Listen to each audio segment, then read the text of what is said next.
Jessica Livingston, Founders at Work, Stories of Startups' Early Days.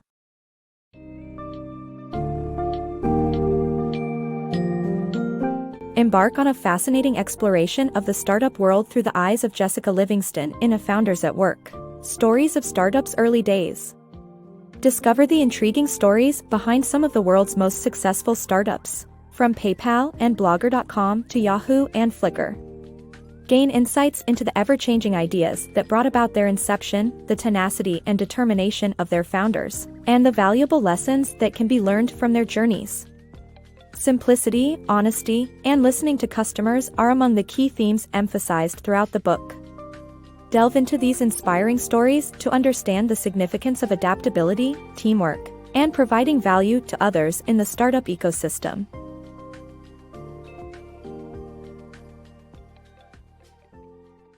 Pivoting to success. Many successful startups such as PayPal and Blogger underwent significant changes from their initial concept to the final product.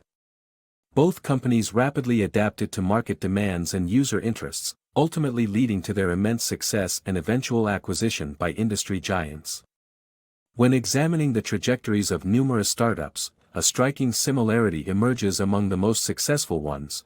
They often pivoted away from their initial concept and towards what eventually became their flagship product or service.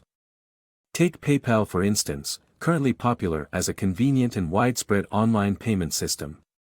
Co-founder Max Levchin initially focused on developing software for handheld devices like the Palm Pilot, specifically, an emulator that generated single-use security passwords.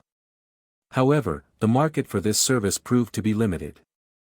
Levchin soon realized that securing credit card information was a more pressing and widespread need for users, and this idea led to the development of software that enabled secure monetary transfers between Palm Pilots.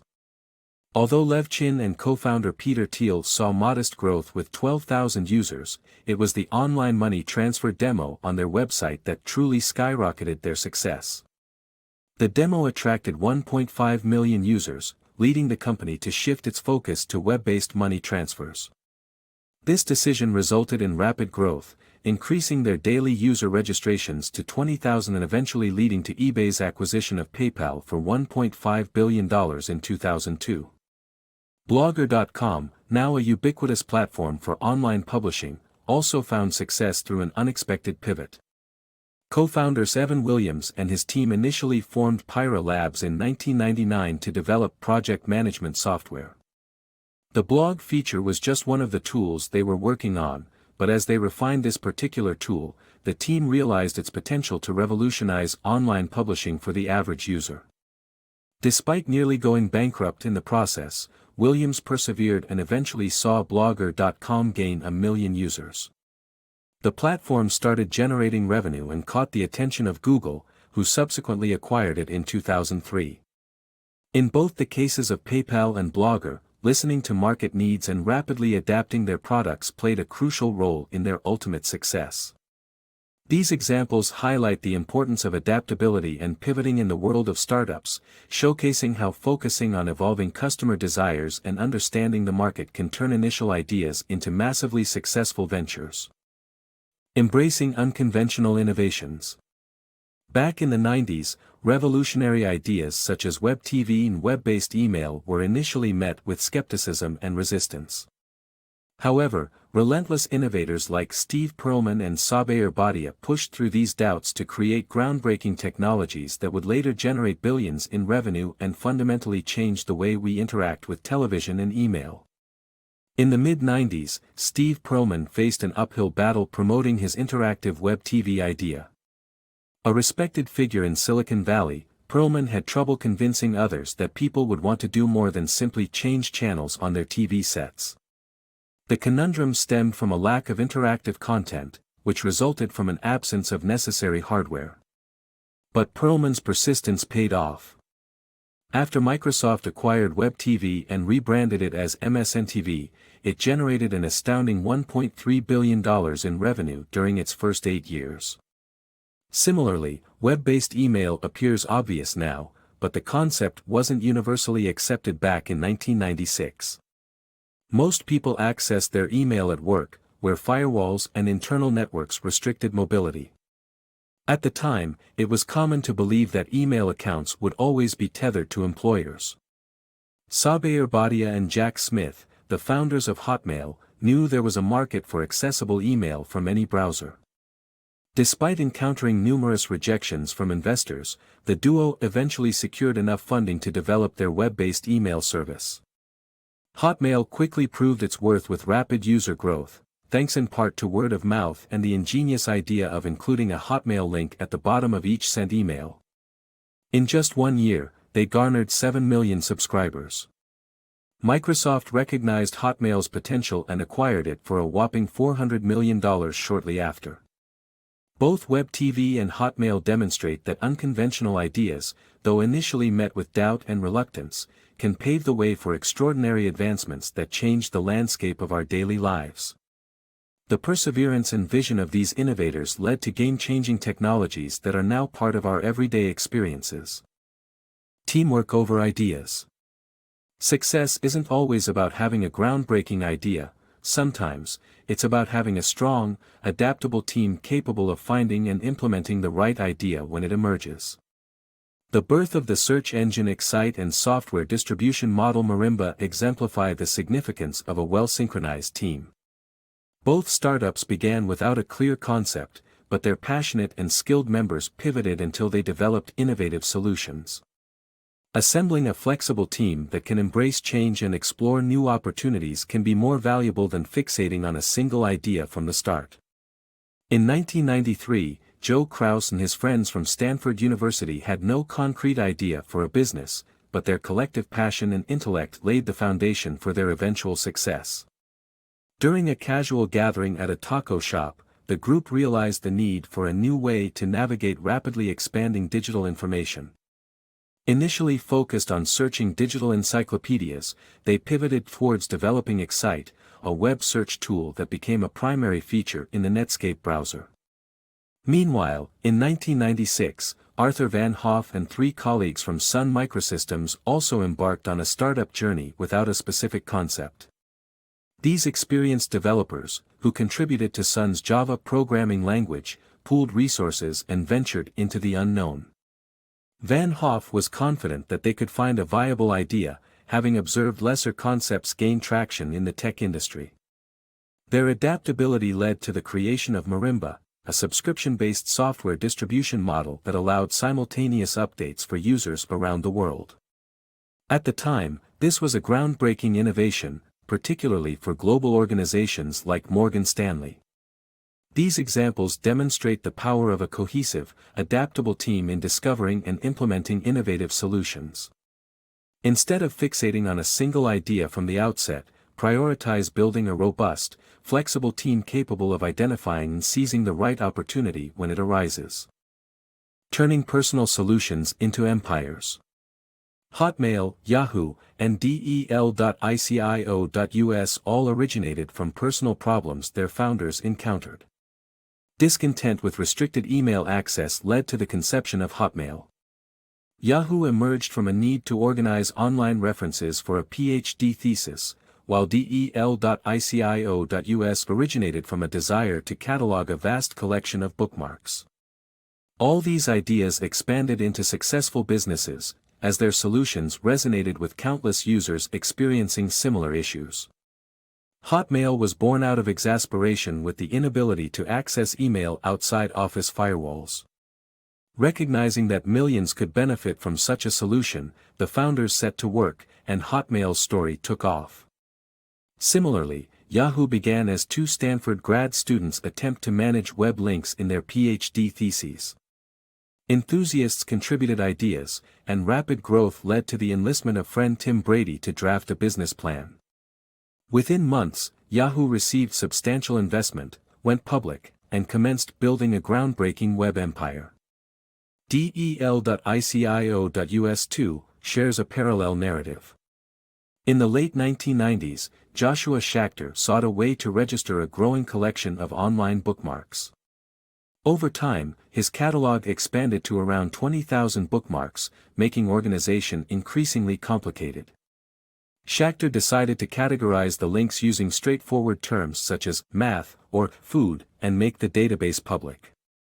This strategy proved groundbreaking, as the number of users soared. In each instance, utterly simple solutions to practical, daily dilemmas proved appealing to a broader audience. Transforming their initial personal concepts into flourishing businesses, the founders of Hotmail, Yahoo, and Del.icio.us managed to turn relatable challenges into game-changing enterprises whose impact carries on today. Simplicity, the core of innovation. Embracing simplicity often leads to innovative solutions and can be the key to entrepreneurial success. Time and again, we've seen that the most effective tools are those that are simple and easy to use.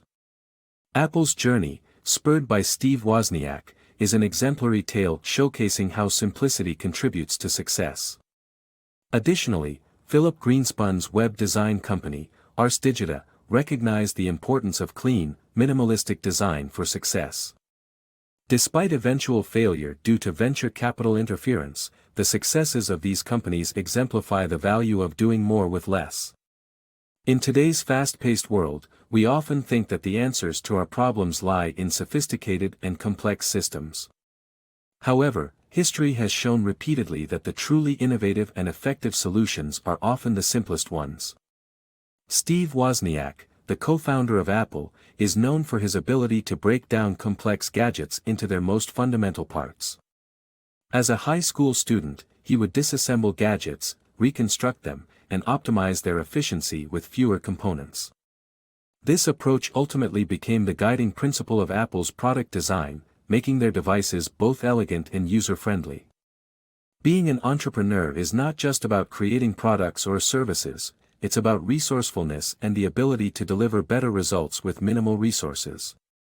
This entrepreneurial spirit was evident in Philip Greenspun, the founder of the web design company Ars Digita in 1997. Greenspun recognized the need for simple, clean, and effective website designs that did not rely on complicated code or excessive features. After creating the popular community site Photo.net, he developed the Ars Digita Community System, a free design framework that allowed for quick and efficient website creation, further propelling the company's success. Ars Digita's growth, driven by a philosophy of simple design solutions, attracted high-profile clients like Levis and Hearst Publications, achieving an annual growth of around 500%. However, the rapid success ultimately led to the company's downfall when venture capital entered the scene. The new leadership pushed for a more traditional business model, resembling slow and expensive companies like IBM, eventually leading to Ars Digita's collapse. Despite the eventual downfall of Ars Digita, both Apple and Ars Digita serve as prime examples of how simplicity can lead to innovation and success within an entrepreneurial landscape. The core philosophy of doing more with less and focusing on the essentials remains a timeless lesson for entrepreneurs striving to make their mark. Guarding autonomy in startups. To maintain control over your startup, focus on reducing costs and avoiding the need for new investors. Create an environment that respects and nurtures programmers. Two approaches to achieving this goal are leveraging the perceived value of your product or embracing a cost-conscious, minimalist approach. Venture capital can come with strings attached, such as the inclusion of investor-chosen executives or surrendering shares or profit percentages. Founders wanting full control over their businesses must minimize expenses and not rely on external investors. Joel Spolsky, founder of Fog Creek Software, learned from Philip Greenspun's investor struggles and aimed to mirror Ars Digita's success without its errors. Similar to Greenspun, Spolsky aimed to establish a consulting company that would draw exceptional programmers. To accomplish this, he had to offer a supportive work environment. Spolsky provided his programmers with private offices, comfortable chairs, first-class travel, and 4 weeks of annual vacation. While investors typically view these as unnecessary luxuries, Spolsky believed they were essential for attracting talent. To prevent reliance on venture capital, Spolsky used a twofold strategy. First, he integrated the valuable bug-tracking software, FogBugs. He found that by increasing the perceived value of this software, raising the price from $199 to $999, the product became more appealing and sold more units. Second, Spolsky embraced the minimalist, cost-conscious approach endorsed by various startup founders, including Paul Graham, co-founder of ViaWeb, and the mastermind behind the renowned startup incubator, Y Combinator. Graham asserts that the more investor money a startup accepts, the less autonomy it will possess, leading to increased vulnerability to external influence. Maintaining control over your startup involves strategic planning that keeps expenses low and staying prepared to adapt a minimalist and cost-efficient style as opposed to indulging in lavish spending. Harnessing honesty and value. A crucial piece of advice for entrepreneurs is to listen to their customers and create something genuinely valuable. Paul Graham, co-founder of Y Combinator and ViaWeb, stresses the importance of developing a product or service that genuinely delights users. This straightforward approach focuses on making people happy and turning happiness into revenue. Additionally, Graham emphasizes the power of honesty, stating that in his experience, truthfulness has been an invaluable asset to winning over clients, even more so than persuasive eloquence. Entrepreneurs often receive advice from successful founders, and one piece of counsel stands out: the importance of attending to customers' needs and desires. By focusing on creating genuine value for others, entrepreneurs lay the foundation for a thriving startup. Y Combinator co-founder Paul Graham had a guiding motto: make something people want. His belief was that startups should center around offering products or services that bring happiness to users, subsequently transforming that happiness into monetary gains. Although it may sound elementary, the crux of a successful business often lies in genuinely understanding customers' wants and needs. Graham's vast experience with startups and ideas has taught him the importance of genuinely listening to customers and learning what they yearn for. Furthermore, Graham attributes his success partly to honesty. With ViaWeb, he and co-founder Robert Morris aimed to create the best e-commerce software available. Keeping a watchful eye on their customers' satisfaction and competitor offerings allowed them to genuinely claim ViaWeb was superior. There's something to be said for honesty, especially when trying to convince clients your product is the best choice. When an entrepreneur genuinely believes in their product, clients can recognize the sincerity. This honest approach can be invaluable for winning over clients, even for those who may not be natural salespeople. As a technologically oriented individual, Graham never felt comfortable as a salesperson. Still, through his unwavering honesty and commitment to creating a truly valuable product, he found success, proving that sincerity can win people over just as effectively as classic sales tactics. The serendipitous rise of Flickr. Flickr, the popular photo-sharing platform, was not initially the primary focus of its creators Katerina Fake and Stuart Butterfield. Instead, they were working on a video game called Game Never Ending, which had a feature for photo sharing. While waiting for game development to progress, Fake explored this feature further, setting the stage for the birth of Flickr. The perfect timing of Flickr's emergence is attributed to the growing popularity of personal blogs, the rise of social media platforms like MySpace and Friendster, and the increased accessibility of digital photography. Crucially, Flickr deviated from the then popular revenue generation model of charging users for print services, capitalizing solely on its photo sharing capabilities. In the early 2000s, Katerina Fake and Stuart Butterfield launched a simple photo sharing feature that would become the foundation for Flickr. Interestingly, their original focus wasn't on photo sharing, but on a video game called Game Never Ending, which drew inspiration from popular pet games like Tamagotchi. The game developers integrated a feature that allowed users to share photos with one another. As development continued, Fake refined the photo sharing element, enabling users to post their photos on a web page. This marked the exciting beginning of Flickr. Several factors contributed to Flickr's perfectly timed success.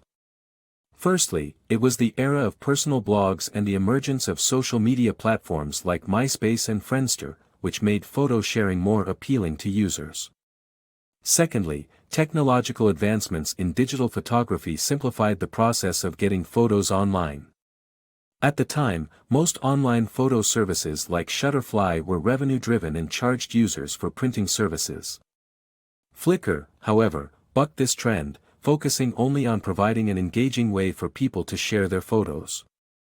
This deviation from the usual market trends effectively set Flickr apart from its competition. As social media platforms and personal blogs became increasingly popular, sharing photos publicly gained traction, gradually replacing the earlier norm of keeping online photos private. This shift in behavior among users, along with the creative and innovative approach of its creators, contributed to Flickr's unexpected and fortuitous rise.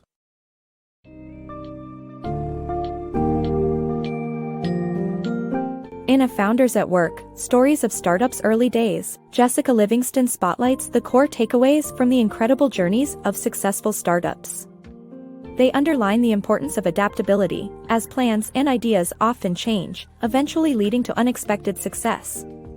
Founders should focus on assembling a flexible team that is ready to embrace new opportunities and find the ultimate idea. Additionally, startups often arise from solutions to personal problems, which eventually prove beneficial to millions of others. Simple, easy-to-use solutions triumph over complex ones, as demonstrated by the successful startups in this book. Seeking financial independence and minimizing reliance on venture capital ensures greater control over the business direction. Finally, honesty, listening to customers, and creating valuable products are paramount to achieving success in the startup world.